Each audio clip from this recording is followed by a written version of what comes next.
It's a beautiful day. It's a beautiful day. It's sunny outside. The sun is shining. It's fantastic. I prefer cloudy, miserable, crappy days because then I'm in the studio. It's like, whatever. It's a beautiful day, but all right. Here I am in the studio. Okay. Interesting, very interesting. Little response by a YouTuber, Digby Stills, 1967. Had a little inquiry on my Kooning Put. Okay. Tried to clarify something because I was quite nebulous. He was right. I was very nebulous. Line and surface, de Kooning, brilliant. De Kooning making a brilliant contribution to painting. The history is going to look on this. I don't know how the history is going to look on de Kooning. Frankly, I think there is a place for him. But it absolutely affected the way I work. De Kooning, the abstract expressionists. I have a whole other kind of alternate view on the development, American culture as a whole. I think had a great deal invested in promoting a certain group of people that were doing things a certain way, particularly the abstract, the ABEX painters, producing work that was appeared to be quite revolutionary. Pollock dripping, that kind of thing, and de Kooning flailing about with his big brushes on the canvas and doing that. And I'm in art school and all the teachers are flailing around with their brushes on and throwing a paint in a canvas. And the next thing you've got sticks and feathers lying on the floor and hey, it's art too. Everything becomes art. Yeah, okay. So I don't know if you get the gist here, but I have my suspicions about what is promoted as important and what is ignored. However, the Kooning Put for me. Number one, an artist, a painter, primarily painter. There are many designations, artists, everybody's an artist. No, there are very few painters left on the planet. Very few painters. De Kooning was truly a painter. He knew his material. He was a mucky muck with that stuff that you call paint. Not very many of those around anymore. People are pretenders. Okay, so early 70s for me, art school. I'm absorbing, I am taking in, I'm like a sieve, I'm like a funnel, you know, it's like this and stuff goes in like in a funnel. Of course, de Kooning, Klein, Pollock, Rothko, Frankenthaler, Motherwell, the whole lot. Culturally, I'm going to deviate a little bit. This might be a little bit longer because I'm going to extend this line surface analysis, what's going on. There are two sides to this. Americans obviously wanted to pick up from the British Empire to control everything. We see that now. This incredible military force, the greatest ever assembled on the planet in the history of mankind. The destructive force is ultimate, absolute, total, everything. Never mind the Russians and the Chinese. The Americans are the rulers of the roost. They own everything, basically, based on that incredible firepower. Not so in the 1950s. Not quite. I think there was obviously a plan, maybe a long-term plan, and culture was a very important component because you can't risk blowing up the whole planet with your stupid, ugly weapons. You got to do something that inadvertently, you know, people don't recognize the influence. I didn't recognize. I was influenced. Took me a while to get over it too. Anyway, the influences of abstract expressionism enters. America becomes the dominant player on, in many people's opinions, maybe not everybody, people that are smarter aren't going to just sort of grab this and run away with it. It's a component.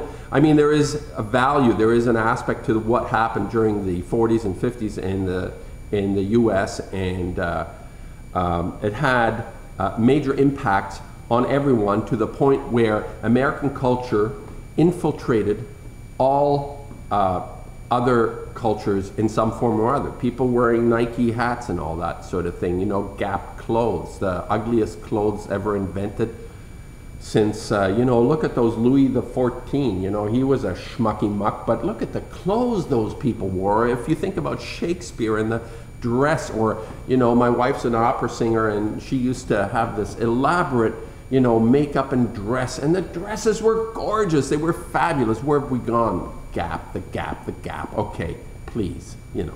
Okay, back to the Kooning and how it affected me.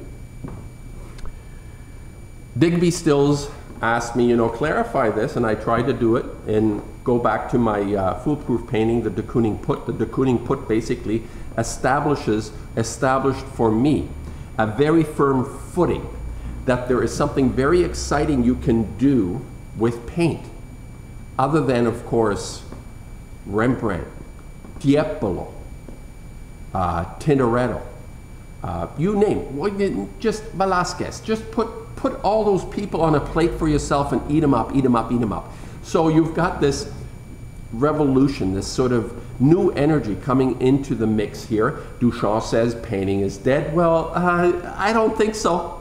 And Duchamp, you know, he was a very smart person, and the challenges that come out of that segment are something completely irrelevant to painting whatsoever. His challenge was on another level. He just used it. He you know, it's like painting was the absolute end all and be all. So, you know, he said, well, there's other things, you know. So he said, well, painting is dead. Fine, okay, say painting is dead. And then somebody stupid enough to believe that, you know, I guess buys a stick and feather on the floor, and okay, painting is dead. Fine. If you want to believe that, go ahead and believe that. But painting is alive and well. And it's, I can assure you, I am making paintings that have not been done before, not just in terms of the way it looks, subject or surfaces, or that's all part of it, but I know they've never been done before because I have come through art history as well. I'm not Grandma Moses. I've understood some things. And anyway, so here I am. I end up with a position where American culture is basically a ruse, a ruse. It has very little substance. However, there is, you know, little sparkles here and there. And I think the Kooning could be a sparkle, because I know for myself that I took a lot from this painter, especially in the 70s. It invigorated me. It gave me permission. Let's put it this way. De Kooning gave me permission to do what I wanted to do. And for me personally, it took quite a bit of time to get over that, because once you have a person giving you permission, they become your teacher, your idol, your guru, your whatever you want to call it. So to get through all that, it took a little bit of time, but I got through it. So here's what the Kooning Put. Line, surface. Digby Stills, 1967. Here's what I was trying to say to you. The way he presented himself in a painting was that there was no more a clear definition between what is a line and what is that form that you're looking at, the entire surface. It's the entire rectangle that he tended to work on a rectangle. That whole thing was no longer distinguished by certain lines he put in ways and filled it in. No, the line he placed became the form. And the form is actually more active and exciting because he wasn't a Franz Klein painter who basically went very kind of architectural or structural with those lines. The paintbrush was fat and they became almost little structures all in themselves. I love those too. They have like an inherent coherence. They stick together. But you don't know, is it a line or is it like a whole form of color?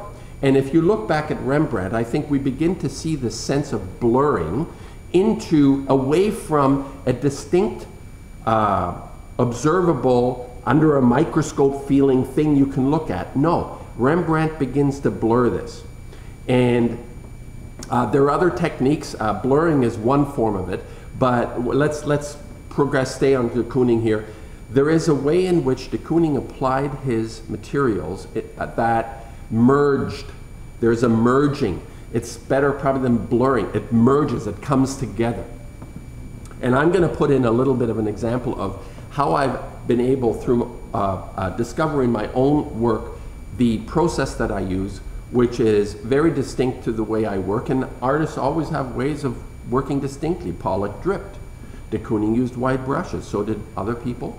Paul Jenkins did the phenomenal paintings where he let paint run down. Morris Louis let paint run down. So there is a way of working to create a surface, an impression, an image that is directly related to the way you make something. It's like how you use your materials. And to the extent that you use classical techniques, now this is in my mind, the closer you stay to what is considered to be a classical technique and make it work in a way that people have never observed it or seen it before, makes the whole thing much more exciting. Now that's de Kooning. He used a brush, very classical. He used a rectangle, a canvas, very classical. He used oil paints, very classical. No bullshitting around. It's like old stuff, old shit he used from way back when, 500–600 years ago. He used old materials, but he created an excitement in this material. Now he's bringing something to the table. We're going to be able to eat off this plate of de Kooning and actually add some new life into this carcass, what appears to some people to be a carcass. But this carcass is not dead. And the little insert I'm having here you can see the surface that I have created in my own work directly related to how de Kooning viewed, and I'm pretty sure the surface, the way he dealt with canvas, meaning scraping it down, adding to, scraping down, adding to,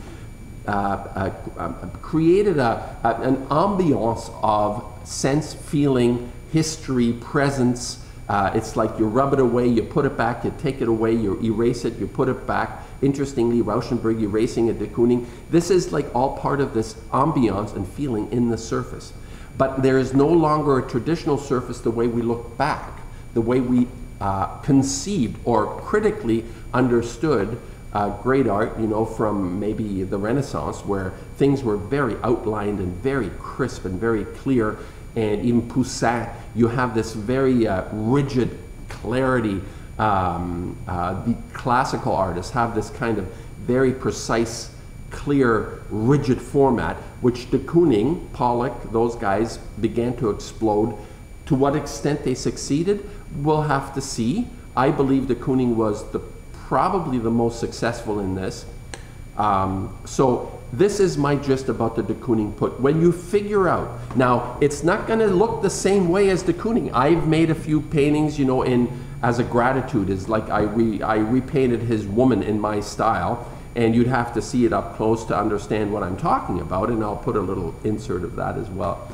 But you create, in de Kooning's case, there was no longer the distinction that used to exist in a classical or traditional format between this thing that is called like a line on a surface. No, it was exploded. It no longer was there.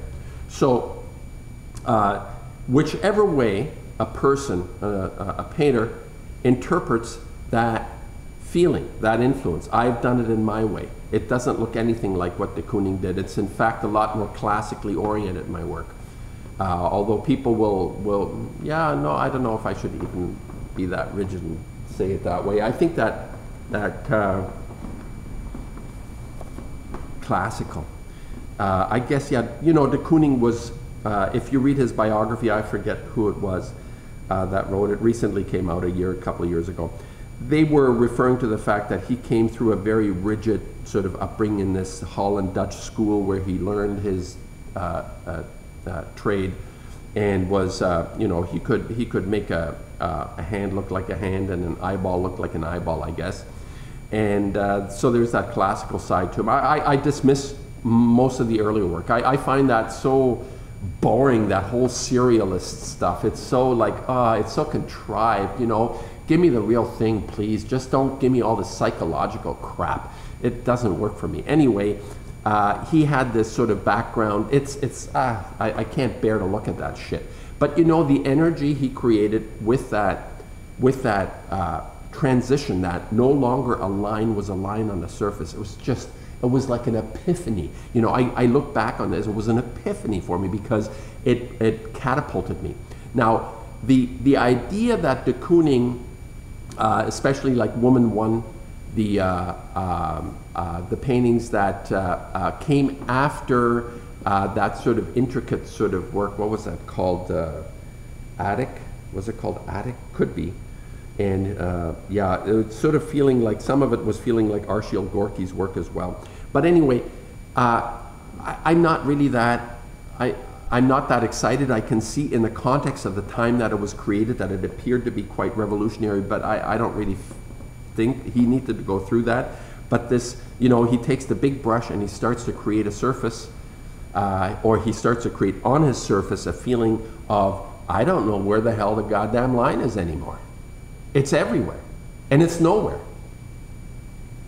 That's the de Kooning Put.